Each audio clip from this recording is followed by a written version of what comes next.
नमस्कार किसान साथियों, स्वागत है आप सभी का एक बार फिर से मालवा की खेती यूट्यूब चैनल पे। किसान साथियों, आज की इस वीडियो में बात करने वाले हैं लहसुन की फसल में बेसल डोज यानी आधार खाद देना क्यों ज़रूरी है, किस विकल्प की मात्रा से हमें कितना खाद देना है, रिकमेंडेशन के हिसाब से किसान साथियों प्रति हेक्टेयर के हिसाब से कितने खाद की मात्रा या किन पोषक तत्वों की कितनी मात्रा में आवश्यकता है और कैसे हम उसको दे सकते हैं। पूरी जानकारी किसान साथियों वीडियो के माध्यम से कवर करेंगे, तो आप वीडियो को लास्ट तक जरूर देखिएगा। किसान साथियों, आधार यानी बेसल डोज खाद देना इसलिए ज़रूरी है कि जैसा आप जानते हैं कि जो पौधे या पेड़ हो अपना वास्तविक भोजन है वो ज़मीन से प्राप्त करते हैं, उसमें उपलब्ध पोषक तत्वों से प्राप्त करते हैं और खाद के रूप में हम ये पोषक तत्व ही हम हमारी मिट्टी में पौधों के लिए उपलब्ध करवाते हैं।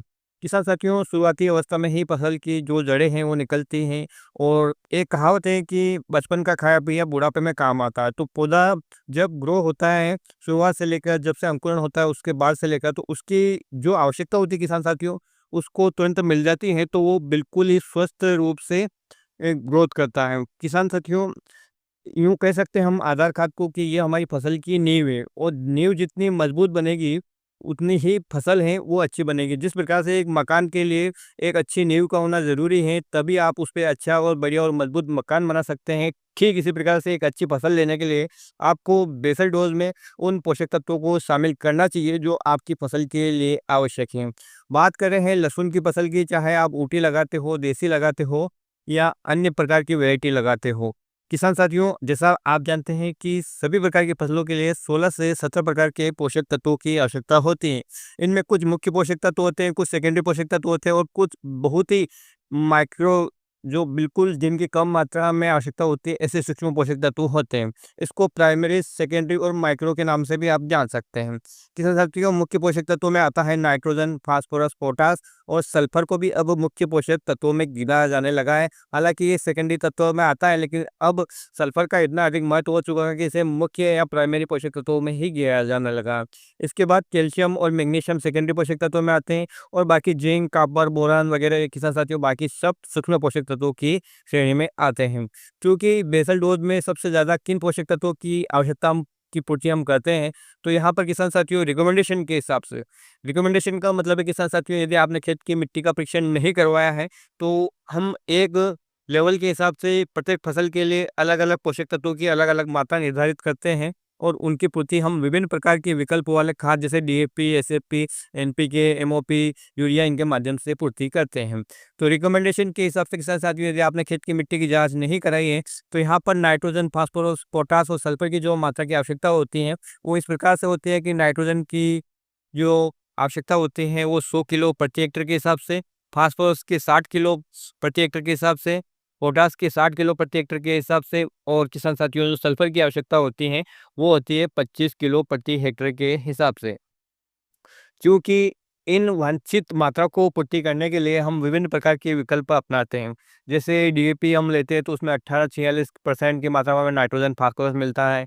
एनपीके लेते हैं अलग-अलग ग्रेड के, तो हमें उनमें अलग-अलग मात्रा में नाइट्रोजन, फास्फोरस, पोटास मिलता है। या म्यूरेट ऑफ पोटाश के द्वारा भी हम पोटास की पूर्ति करते हैं या सिंगल सुपर फास्फेट के द्वारा हम सल्फर और फास्फोरस और कैल्शियम की पूर्ति करते हैं। तो इस प्रकार से किसान साथियों अलग-अलग ग्रेड की खाद हमारे पास अवेलेबल रहती हैं। अब हमें बाजार में कैसे मिलते हैं, किससे हमें फ़ायदा होता है, ये देखने वाली बात है। यदि आप डीएपी के माध्यम से किसान साथियों खाद का चुनाव कर रहे हैं, तो उसमें आपको नाइट्रोजन मिलेगा और फास्फोरस मिलेगा। क्योंकि फास्फोरस की पूर्ति तो यहाँ पर हम डीएपी के माध्यम से पूरी कर देंगे, क्योंकि इनमें आप देख पा रहे हैं कि दोनों की मात्रा अलग-अलग है।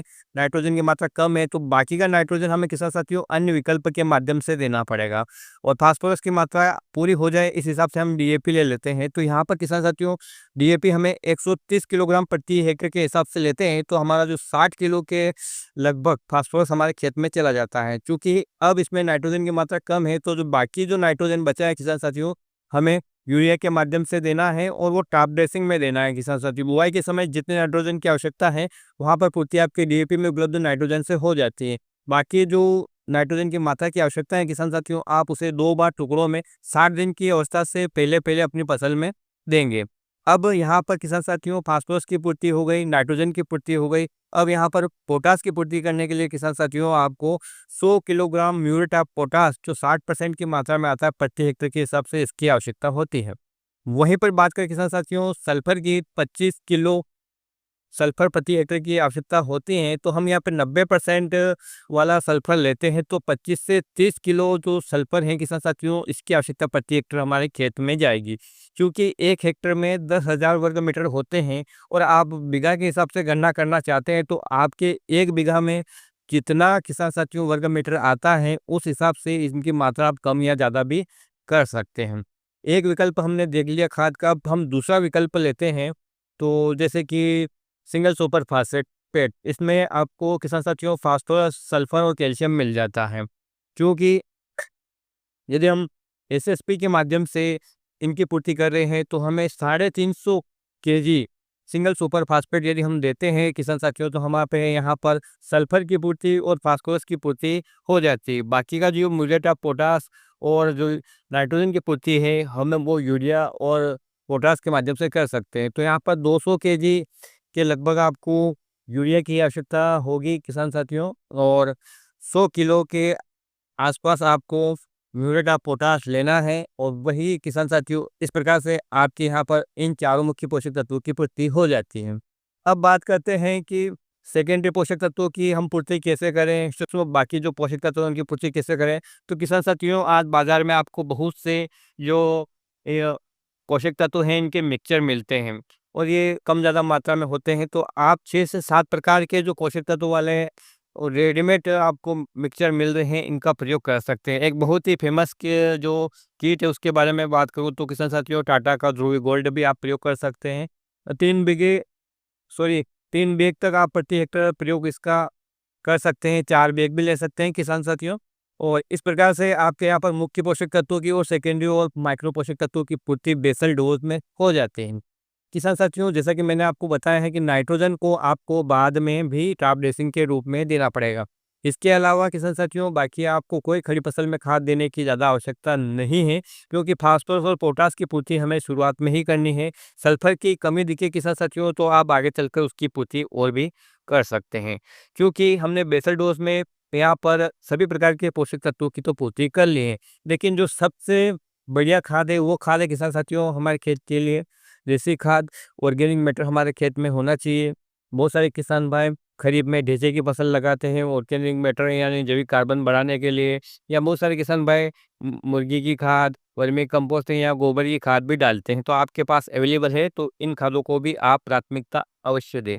अब इसके बाद करते हैं किसान साथियों बीज उपचार की, क्योंकि जैसा कि आप जानते हैं कि इस समय यदि हम बुआई कर रहे हैं अगेती रूप से, इस समय ऊटी लहसुन की बिजाई हो रही है, तो यहाँ पर किसान साथियों समस्या आती है फंगस लगने की, क्योंकि तापमान काफ़ी बढ़ा हुआ होता है, रात का तापमान डाउन हो जाता है, खेत गीले रहते हैं, कृषि अवशेष भी ज़्यादा रहते हैं, मौसम उतार चढ़ाव रहता है, बारिश हो जाती है, तो फंगस लगने का काफ़ी ज़्यादा खतरा रहता है।